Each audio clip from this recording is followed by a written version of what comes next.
بسم اللہ الرحمن الرحیم۔ السلام علیکم۔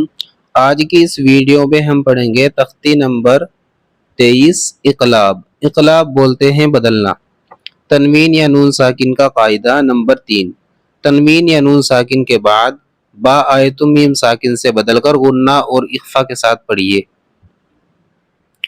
اس کو اقلاب کہتے ہیں۔ ہجے مثلا من بخیلا، یہاں پر لکھا ہوا ہے من بخیلا کہ اس طرح ہوں گے میم میم زبر مم، با زبر با، مم با مم با، خا زیر خی مم بخی، لام زبر لا مم بخیلا۔ سمجھ گئے آپ؟ تو آپ نون کی جگہ میم پڑھا جائے گا۔ آپ نے یہ چھوٹا سا میم بھی دیکھا ہوگا، جب نون ساکن کے بعد میں با آتا ہے تو یہ چھوٹا سا میم بھی ہوتا ہے وہاں پر۔ تنوین کے بعد میں جب بھی با آئے گا تو یہ ہلکا سا آپ کو چھوٹا سا میم بھی ملے گا۔ تو یہاں پر آپ کو نون ساکن کی بجائے آپ کو میم ساکن پڑھنا ہے، بس ہلکا سا خیال رکھنا ہے، نون ساکن کو میم ساکن سے بدل دیجیے۔ ہم اس کو پڑھتے ہیں، روا ہی پڑھتے ہیں، ہجے بس آپ شروع کے سمجھ لیں۔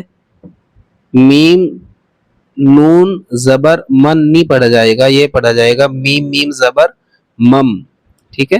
میم میم زبر مم، با زبر با مم با، خا زیر خی مم بخی، لام زبر لا مم بخیلا۔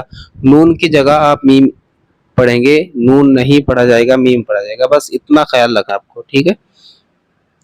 اعوذ باللہ من الشیطان الرجیم، بسم اللہ الرحمن الرحیم۔ من بخیلا، غنہ کے ساتھ پڑھنا ہے، من بخیلا، لنسفعا بالناصیہ، من بین الصلب، کرام بررہ، من بعد مطہرۃ بأیدی سفرہ، بذنبہم خبیر بما تعملون، سمیع بصیر۔ کلا لینبذن علیم بذات الصدور،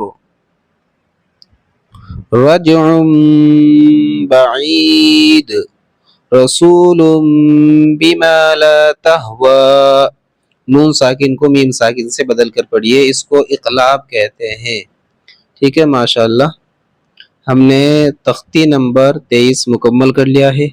تو جن لوگوں نے ابھی تک ہمارے چینل کو سبسکرائب نہیں کیا ہے وہ سبسکرائب کر لیں، اور لائک کریں، کمنٹ کریں، اور اپنے دوستوں تک جو قرآن کریم پڑھنا چاہتے ہیں، قاعدہ پڑھنا چاہتے ہیں، اس ویڈیو کو شیئر کریں۔ السلام علیکم۔